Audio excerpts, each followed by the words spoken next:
अस्सलाम वालेकुम पाकिस्तान, अस्सलाम वालेकुम एवरीवन। आज आयशा और मैं सादिया आपके साथ हाजिर है और आज हमने एक छोटी सी नशिस्त की है जनाब फ़ख्रे पाकिस्तान मोहम्मद उमर शरीफ। ये वो लोग हैं जिन्होंने पाकिस्तान का दुनिया भर में नाम रोशन किया, लेकिन मैं ये सवाल आयशा से करती हूँ कि उनको उनके जाने के बाद या जब वो मुंतज़िर थे कुछ सपोर्ट की पाकिस्तान की इसलिए सपोर्ट के लिए, चाहे वो शौकत उमर मेमोरियल हो या कोई भी ऐसा काम हो, वो आगे बढ़ चढ़ कर अपना जो है हिस्सा डालते थे। जी आयशा, आप क्या कहेंगी?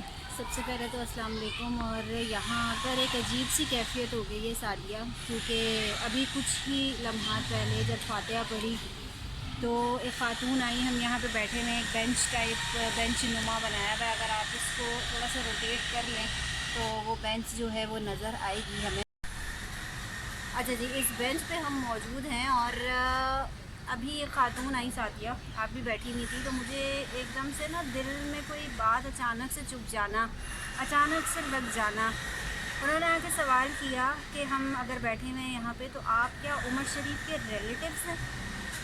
यानी कि उमर शरीफ के जाने के बाद लोगों को उनके रिलेटिव्स से व्यूज़ लेने और अपने सोशल मीडिया पर अपलोड करने की ज़्यादा फिक्र है।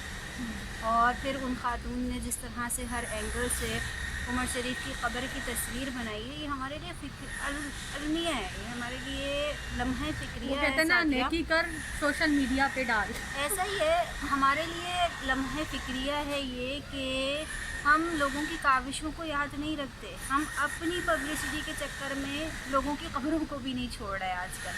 तो इस चीज़ से थोड़ा सा मेरा जो है ना डिप्रेशन का मैं शिकार हो गई हूँ। अभी मज़ीद कुछ कहने की सलाहियत है। इंशाल्लाह हम अभी सीवीओ पे जाएंगे और हमारा डिप्रेशन ज़रूर दूर होगा। बिल्कुल बिल्कुल। ओके जी, अल्लाह हाफ़िज़।